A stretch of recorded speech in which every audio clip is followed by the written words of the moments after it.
नदीवर खूप सारी मजा मस्ती करून झाल्यानंतर आम्ही आता घरी निघालो. तर घरी जाऊन आम्हाला जेवण बनवायचं होतं, त्याचबरोबर मुलांना नाश्ता देखील करून द्यायचा होता. तर आता आम्ही घरी जाऊन जेवण आणि नाश्ताची तयारी करणार आहोत. इकडे वाटाणे सोलते, तिकडे बसले, मस्त चल रहा है. क्या चल रहा है? उषा रेसिपी एंड ब्लॉग में क्या चल रहा है?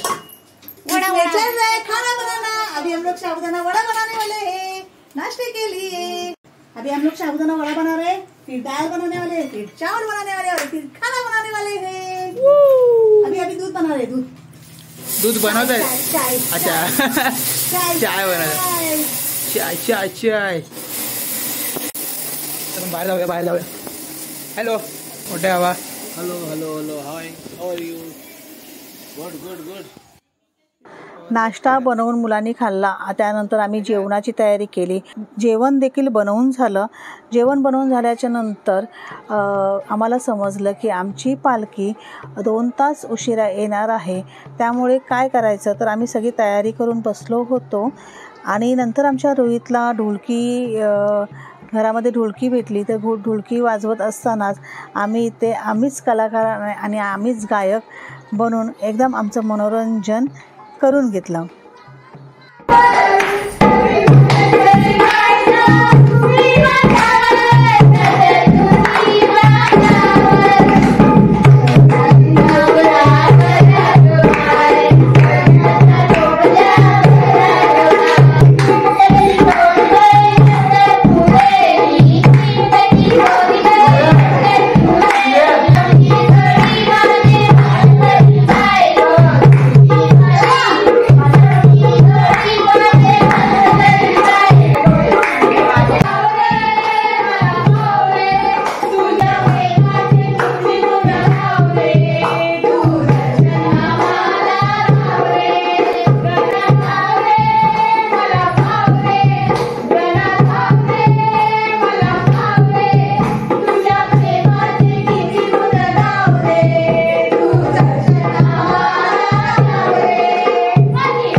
अगं थोरले बाय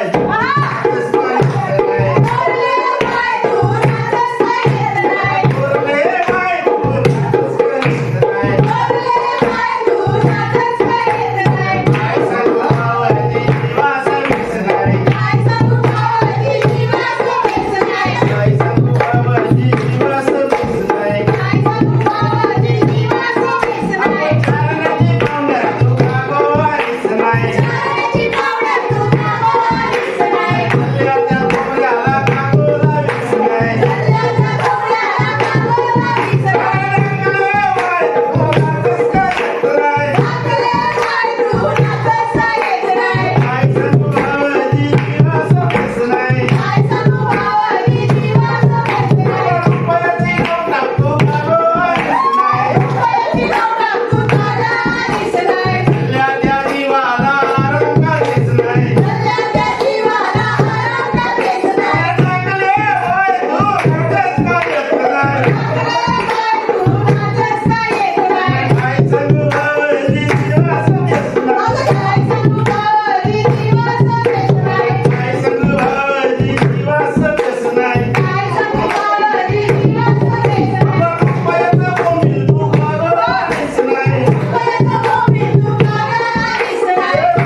सर्व गाणी बोलून झाल्याच्या नंतर आमचे सहकुटुंब म्हणजे आमचं सहकुटुंब पूर्ण रीलची प्रॅक्टिस करत होतो. आम्ही इथे छानपैकी रील्स बनवून घेतल्या. तर अशा पद्धतीने आमची ही रात्र खूप मजेशीर गेली. व्हिडिओ खूपच मोठा होत असल्याकारणाने पालखीचा व्हिडिओ हा मी 3ऱ्या भागात दाखवत आहे. तुम्ही तो नक्की बघा. हा व्हिडिओ तुम्हाला कसा वाटला हे मला जरूर कमेंट करून सांगा. व्हिडिओ पूर्ण पाहिल्याबद्दल धन्यवाद.